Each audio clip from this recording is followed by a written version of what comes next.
Olá e seja bem-vindo ao Crônicas da Insônia. Antes de começarmos, um pedido. Se ao final desta jornada você achar este trabalho ruim, se a narração falhou em te trazer calma e sono, então peço apenas uma coisa. Deixe um comentário nos dizendo que horas são e de qual cidade você nos assiste. Agora, puxe sua coberta, ajeite bem esse fone de ouvido e vamos juntos flutuar pelas vielas escuras da intriga medieval. Ninguém acorda em uma manhã fria e diz, sabe o que eu gostaria de fazer? Esfaquear um nobre por 12 moedas de prata e o prazer de me esconder em um barril por 3 dias. Não, essa não é uma carreira que se escolhe. É a última parada de um trem que deu terrivelmente errado na vida. E você está nesta última parada, sentindo o gosto amargo do fim da linha. Você se lembra vagamente de ter sido um soldado, de ter um lugar em uma fileira, de ter um propósito, mesmo que fosse apenas o de marchar e obedecer. Mas essa vida acabou. Dispensado após a guerra, você agora é apenas mais uma sombra faminta nas ruas desta cidade superlotada. A fome não é mais uma sensação, é uma dor física, uma torção constante nas suas entranhas, um lembrete a cada segundo de que você está a poucos dias de simplesmente deixar de existir. Sua identidade. Não importa. O que importa é o desespero gravado em seus olhos. É ele que te torna qualificado para o que está por vir. O convite não vem em um pergaminho com um selo de cera. Ele vem no canto mais escuro de uma taverna que cheira a cerveja barata, suor e urina. Você está sentado, tentando fazer uma única caneca de ale durar a noite inteira, apenas para ter um lugar protegido do frio. Um homem se senta à sua frente sem ser convidado. Você não o conhece, nunca o viu. O rosto dele é uma máscara de indiferença, as bochechas marcadas por cicatrizes de varíola. Mas os olhos dele te analisam, te medem, te dessecam. Eles veem o fundo da sua alma vazia e não demonstram nada, nem pena nem desprezo. Ele não diz uma palavra, apenas desliza uma única moeda de prata pela mesa de madeira grudenta. A moeda para na sua frente, pequena, suja, mas que brilha com a promessa de uma refeição quente. E então ele sussurra um nome importante. O nome de um oficial de impostos que vive em uma casa grande, protegido por muros e guardas. O homem não te oferece uma missão, ele te passa um serviço. É um bico, uma tarefa de altíssimo risco com um pagamento que talvez nunca venha. Não há contrato assinado, não há direitos trabalhistas. A única garantia é que se você falhar, a culpa e a morte serão inteiramente suas. Não houve treinamento. Seu único mestre foi a vida, e a vida foi uma professora cruel. Você aprendeu a andar em silêncio, não em um monastério escondido com monges guerreiros, mas para não acordar o dono da estalagem quando você dormia escondido nos estábulos, dividindo o feno com os ratos. Você aprendeu a escalar muros, não para invadir castelos, mas para roubar uma maçã de um pomar quando a fome era tão forte que te deixava tonto. E você sabe segurar uma adaga, não porque um mestre de armas te ensinou a postura correta, mas porque em alguma batalha esquecida por Deus, enlameada e sangrenta, você teve que aprender rápido a cravá-la em outro homem para que ele não fizesse o mesmo com você. Não há uma guilda para te proteger, não há um manual. A sua única habilidade real é a sua capacidade de sobreviver, de ser invisível, porque o mundo nunca se importou em olhar para você de verdade. Você aceita. Um aceno quase imperceptível com a cabeça. O homem se levanta e desaparece na multidão da taverna, tão rápido quanto surgiu. A moeda de prata na sua mão parece queimar. Com ela, você paga sua dívida na taverna e aluga o quarto mais barato que encontra. Um cubículo no último andar, com um cheiro permanente de mofo e urina de rato. E então começa o verdadeiro trabalho, a observação. Você passa o primeiro dia inteiro apenas olhando a casa do seu alvo à distância, escondido em um beco do outro lado da rua. Você sente o tédio e a paranoia lutando dentro de você. Horas se passam. Você observa a troca dos guardas na porta. Eles parecem entediados, preguiçosos. Você observa os servos, uma cozinheira que sai para comprar ervas, um menino de estábulo que leva os cavalos para beber água. Você tenta seguir o menino, mas sua aproximação é desajeitada. Você parece o que é, alguém que não pertence àquele lugar. O menino te lança um olhar desconfiado e você precisa recuar para as sombras, o coração martelando no peito, sentindo-se um completo amador. Você precisa de uma ferramenta. Sua velha faca de soldado se foi há muito tempo, vendida por um pedaço de pão. Então, você passa horas no mercado, não como um comprador, mas como um lobo. Seus olhos não procuram por mercadorias, mas por fraquezas, por oportunidades. E você a encontra. Um guarda da cidade, sonolento após o almoço, encostado em um muro perto do açougue, com o cabo de uma adaga simples, mas funcional, aparecendo em seu cinto. O cheiro de sangue e carne do açougue mascara os outros cheiros. Você espera, observa a respiração dele, o movimento dos seus olhos. E no momento de distração, quando uma carroça barulhenta passa pela rua, em um movimento rápido e ensaiado em sua mente 1000 vezes, a adaga agora é sua, escondida sob sua túnica gasta. Ela não é elegante, não foi forjada para você. A lâmina está um pouco manchada, o cabo de couro, gasto pelo suor de outro homem. Mas ela é afiada e é tudo o que você tem. De volta ao seu quarto, a realidade do que você concordou em fazer te atinge como uma parede fria. Você não é um mestre das sombras. Você é um homem faminto com uma faca roubada. Você se senta na sua esteira de palha e tira a adaga, colocando-a sobre a mesa bamba. A luz solitária da vela dança sobre a lâmina e você vê seu próprio reflexo distorcido no aço. O rosto de um estranho, um fantasma. A paranoia começa a te consumir como uma febre. O som de passos no corredor te faz pular. A mão instintivamente buscando a faca. A risada alta de um homem na rua parece ser sobre você, zombando da sua audácia. Você se levanta e tranca a porta com a barra de madeira, um gesto fútil que não pararia ninguém determinado. Você se senta novamente, a adaga na mão, e o peso frio dela é o peso de uma alma. A dele ou a sua. A noite chega novamente. É a noite do contrato. Mas você não se sente como um predador se preparando para a caça. Você se sente como o cordeiro sendo levado ao abate. Você repassa o seu plano, que mal pode ser chamado de plano.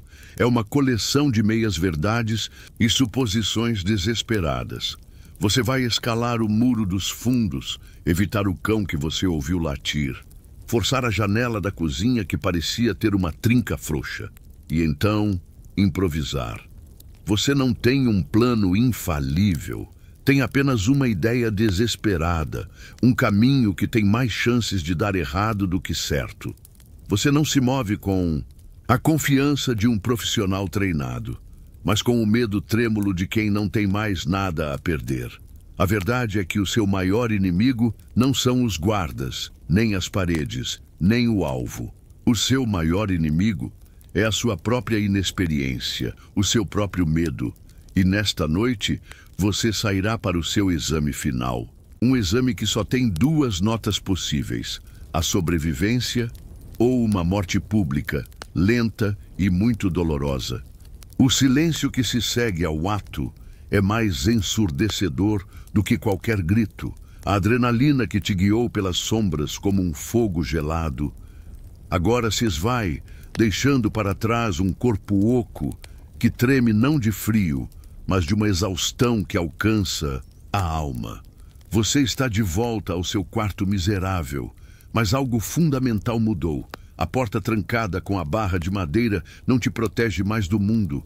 Ela te aprisiona com o fantasma do homem que você matou, cada tábua rangendo no corredor, cada grito distante na rua. É a guarda da cidade vindo te buscar. O primeiro dia, você não sai. Você se encolhe na sua esteira de palha, no canto mais escuro do quarto, como um animal ferido. A luz do dia que entra pela fresta da janela é uma inimiga, uma testemunha, que pode expor você. Você ouve os sons da cidade acordando, o barulho das carroças, as conversas dos mercadores, o choro de uma criança, e cada som normal parece uma acusação. A fome, sua velha companheira, retorna, mas você a ignora. O pão duro que te resta está sobre a mesa, mas você não consegue comer. Seu estômago é um nó de ansiedade. Você apenas escuta. Escuta o mundo do qual você não faz mais parte.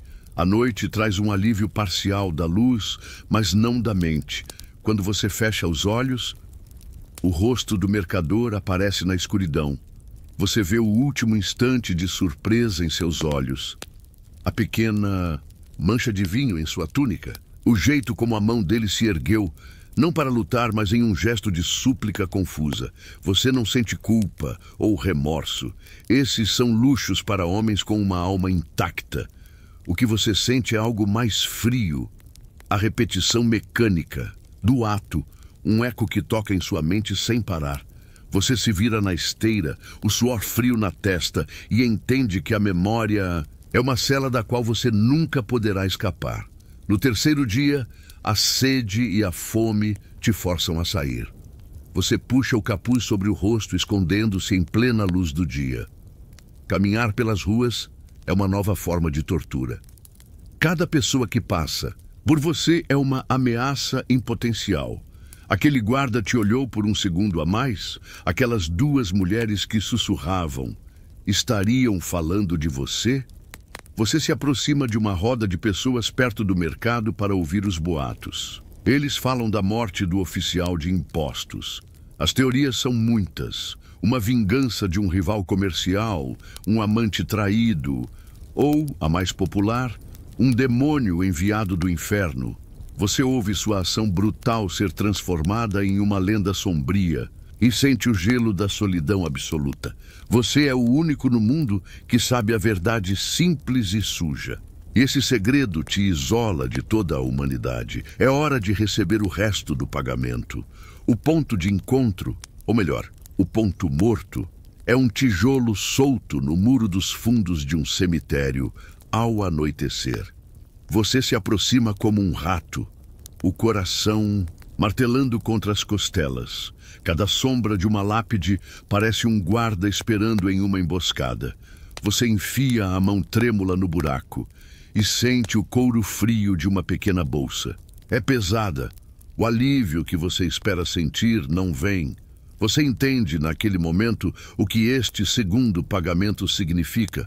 Este dinheiro não é um bônus por um trabalho bem feito. É uma rescisão de contrato unilateral. O seu cliente não está te pagando pelo serviço. Ele está pagando pelo seu desaparecimento. Cada moeda é um incentivo para que você suma, para que você se torne o fantasma que eles precisam que você seja. É a sua indenização por ter vendido a sua vida. Com a bolsa pesada escondida na túnica, a certeza se instala. Você não pode mais ficar nesta cidade. Você é um risco para o seu contratante e um alvo para a guarda da cidade. Você volta para o seu quarto pela última vez e arruma seus poucos pertences. A adaga, agora limpa, o pão restante e as moedas. Não há nada a que se apegar, não há memórias boas neste lugar. Você não é mais o homem faminto que chegou aqui. Você é um assassino com seu primeiro contrato bem-sucedido. Mas, em vez de poder, você só sente o peso da caça. Você é a presa agora. Sua fuga não é heróica. Não há cavalos brancos. Você espera a hora mais escura da noite e desce por uma corda improvisada pela janela dos fundos da estalagem, caindo em uma pilha de lixo no beco.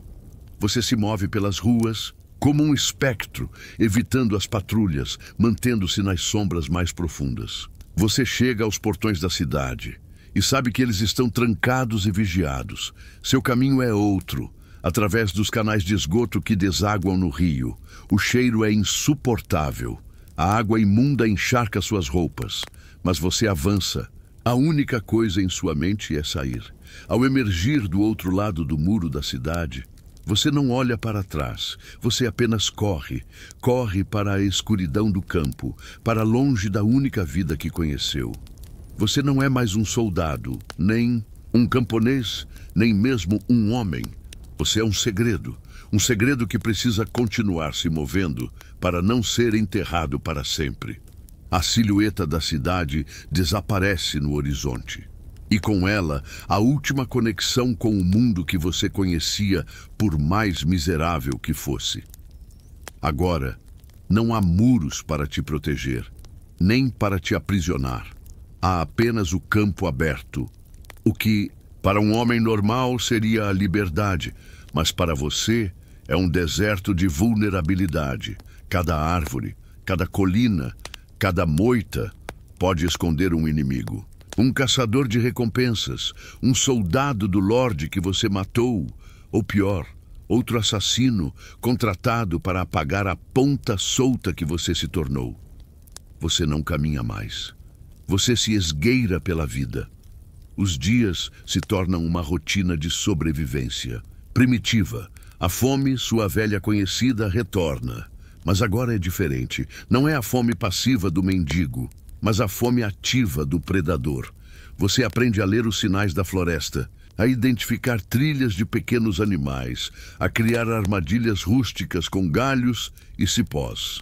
Você come o que consegue caçar. Um coelho, um esquilo, assado em uma pequena fogueira que você apaga cuidadosamente para não deixar rastros. A água você bebe de riachos, olhando nervosamente ao redor, sentindo cada gole como uma aposta contra uma doença que te mataria lentamente. O seu sono é leve, intermitente, em pequenas tocas, sob a raiz de uma árvore ou em uma fenda de rocha, sempre com a adaga na mão. Sua identidade se desfaz. O homem que você foi, o soldado, o camponês, está morto. O assassino que cumpriu um contrato também precisa morrer, desaparecer. Você é um ninguém. Você evita outros viajantes na estrada.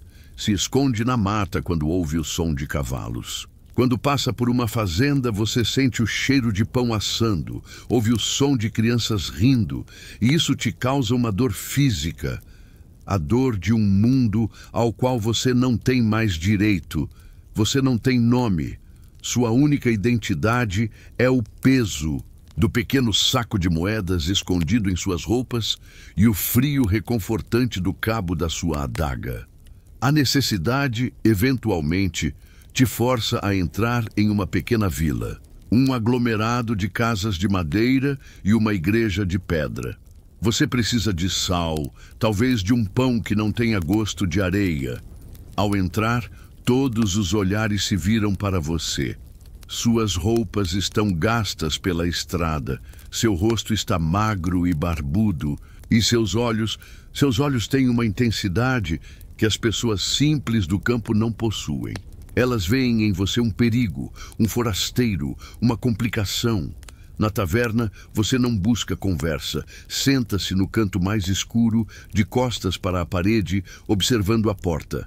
Cada homem que entra é uma ameaça em potencial. Cada risada alta parece um alarme. Você não está mais no seu mundo. Você é um invasor no mundo deles. E é aqui, nestes lugares esquecidos, que o seu trabalho te encontra. Você não pode simplesmente colocar um anúncio ou procurar um emprego. Seu ofício é encontrado no boca a boca do submundo. Você precisa encontrar o despachante do crime local, o homem que conecta a necessidade de alguém com a sua habilidade mortal. Você escuta as conversas na taverna, não as fofocas sobre a colheita, mas os sussurros sobre a disputa de terras entre dois barões locais, sobre um comerciante que está traindo o sócio. Você procura por um tipo específico de olhar, o do homem que, como você, vive nas entrelinhas da lei e da moral. E você o encontra, um aperto de mão, uma nova moeda e um novo nome é sussurrado. A paranoia te salva.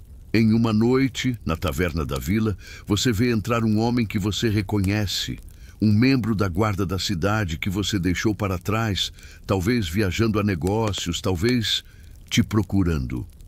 O coração dispara. O suor gela na sua espinha. O guarda não te olha. Ele pede uma cerveja e se senta. Mas o acaso é um luxo que você não pode mais ter. Você não espera para saber se ele te reconheceu. Você deixa algumas moedas na mesa, levanta-se calmamente e desliza para fora, desaparecendo na noite sem que ninguém perceba. Foi um alarme falso? Provavelmente. Mas na sua profissão, o segundo alarme falso pode ser o último. Numa noite, ao lado de uma fogueira solitária na floresta, você olha para suas mãos à luz do fogo. Elas contam a sua história, as cicatrizes antigas da guerra, a pele grossa do trabalho no campo.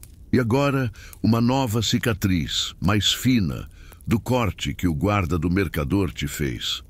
Cada marca é um capítulo de uma vida definida pela violência. Seja a violência sancionada de um rei, a violência da fome, ou a violência silenciosa e paga do seu novo ofício. Seu corpo é o único diário que você possui, o único registro de que você um dia foi alguém. E agora, ele é apenas uma ferramenta, cada vez mais marcada e gasta. O ciclo recomeça. Com um novo nome na sua mente e algumas moedas a mais no bolso, você se levanta e caminha em direção a uma nova cidade, a um novo contrato, a uma nova escuridão. A estrada te cospe nos portões de uma nova cidade. Desta vez, você não chega como um refugiado da fome, mas como um artesão chegando para um trabalho. A sensação é diferente. O desespero deu lugar a um foco frio. E a paranoia, antes uma febre, agora é uma segunda pele, uma cautela que guia cada passo seu. A cidade é maior, mais rica, as muralhas mais altas, mais oportunidades e mais perigos. Ao passar pelos guardas do portão, você não baixa os olhos com submissão. Você os encara brevemente, com a indiferença de um peregrino ou um mensageiro, e responde às perguntas deles com uma história pronta, curta e sem detalhes. Você aprendeu que ser invisível não é se esconder, é ser esquecível. Sua primeira tarefa é encontrar um novo covil. Você não procura mais o quarto mais barato. A miséria atrai atenção. Você busca o meio termo, uma estalagem movimentada, mas não luxuosa, em uma rua secundária. Um lugar com muitas entradas e saídas, onde o fluxo constante de viajantes torna seu rosto apenas mais um na multidão. Você paga por uma semana adiantada, um gesto que compra silêncio e afasta perguntas. A primeira coisa que você faz no quarto não é descansar, é inspecioná-lo. Você testa a firmeza da tranca da porta, a facilidade com que a janela abre. Você olha para os telhados do lado de fora, mapeando rotas de fuga. O amador em você se preocupava em como entrar. O profissional que você está se tornando se preocupa, acima de tudo, em como sair. O contato é feito como da última vez, através de sussurros e sinais em um lugar improvável. Desta vez, durante a missa em uma capela pequena e escura. Um homem que você nunca viu se ajoelha ao seu lado. Sem olhar para você, ele deixa um pequeno pergaminho enrolado no banco e vai embora. Dentro do pergaminho, um novo nome, um novo alvo. Desta vez, não é um oficial de impostos, mas um mestre de uma guilda rival. Um homem que está no caminho de outro. Você queima o pergaminho na chama de uma vela. A informação agora está apenas na sua cabeça, onde ninguém pode encontrá-la. Sua vigilância agora é metódica. Você não fica mais parado em um beco por horas. Você aprendeu. Você sobe na torre da igreja e de lá Com uma visão panorâmica, você observa os movimentos do seu alvo por dias.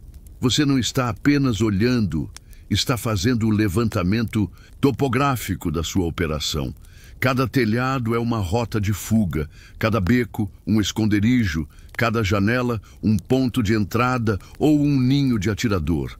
Você anota os horários. A que horas o alvo sai, quando ele volta, quem o visita. Você não é mais um amador, está se tornando um especialista em logística letal. As noites, você as passa nas tavernas próximas à casa do alvo. Mas você não bebe para se esquecer. Você bebe para ouvir. Com uma caneca de cerveja barata na mão, você se torna parte da mobília, uma sombra no canto que todos ignoram. E você escuta. Você ouve os guardas do alvo reclamando do pagamento. Você ouve uma criada fofocando sobre o caso que o mestre tem com a esposa de outro. Você descobre que um dos guardas tem uma dívida de jogo. Cada fofoca, cada reclamação e cada fraqueza é uma peça no seu quebra-cabeça. Você está construindo uma rede de inteligência e as suas fontes nem sabem que trabalham para você. Algo mudou dentro de você. O medo constante, a paranoia febril do primeiro contrato. Eles ainda estão lá, mas agora estão domesticados.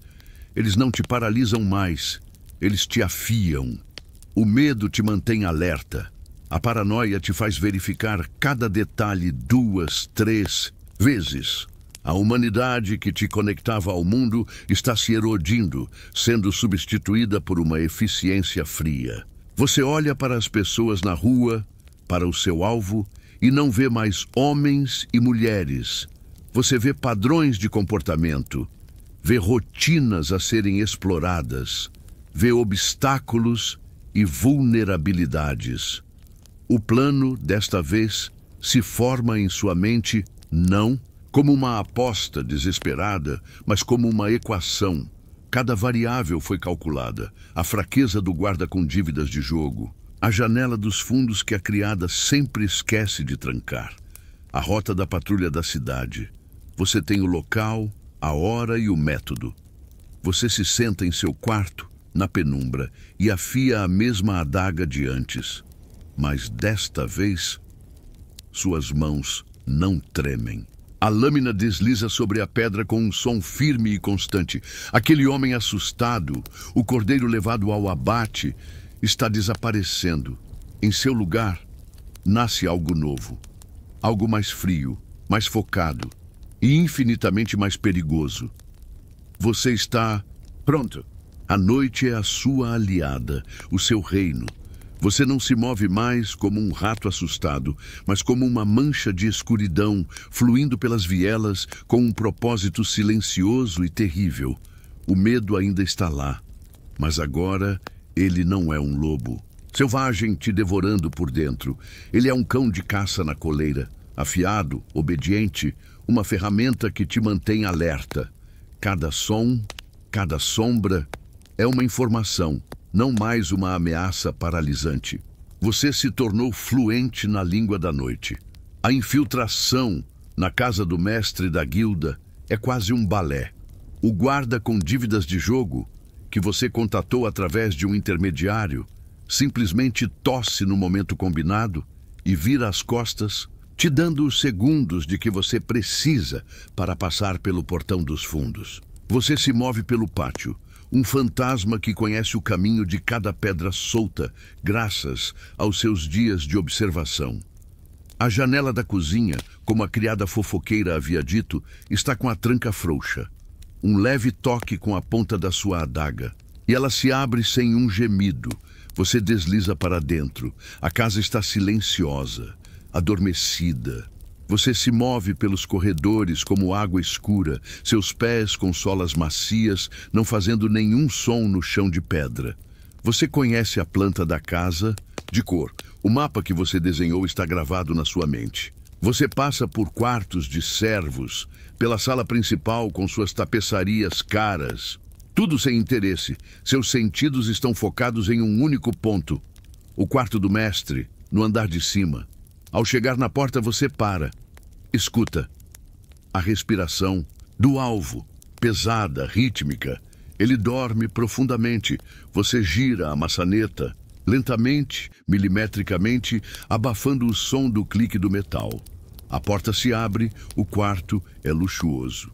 Uma cama grande com dossel, um baú de madeira entalhada, um cheiro de cera de abelha polida no ar. Você se aproxima da cama. O homem dorme, de costas, a boca ligeiramente aberta. Por um instante, você o vê não como um alvo, mas como um homem qualquer, vulnerável em seu sono. Mas você sufoca esse pensamento. A humanidade é um veneno para o seu ofício. Você levanta a adaga. Sua mão não treme.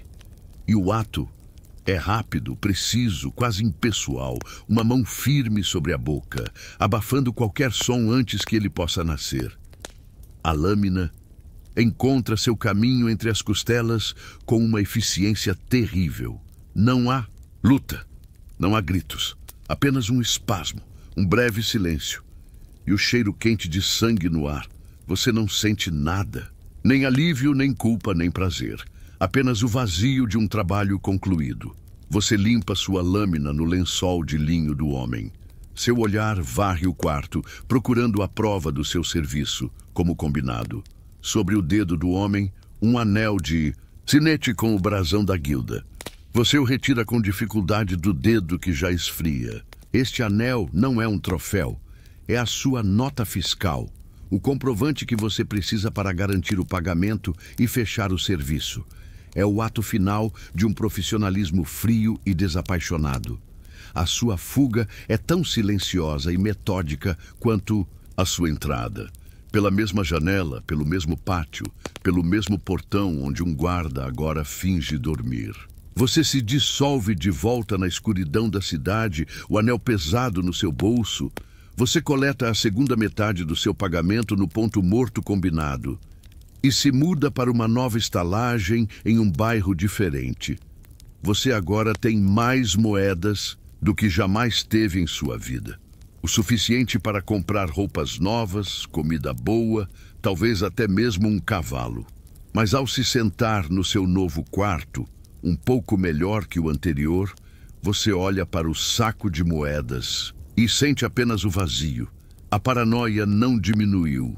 Ela apenas se tornou mais inteligente. O isolamento não acabou. Ele se aprofundou. Você se tornou um mestre em seu ofício. O homem desesperado, o amador trêmulo, morreu naquela primeira noite, no beco, na chuva.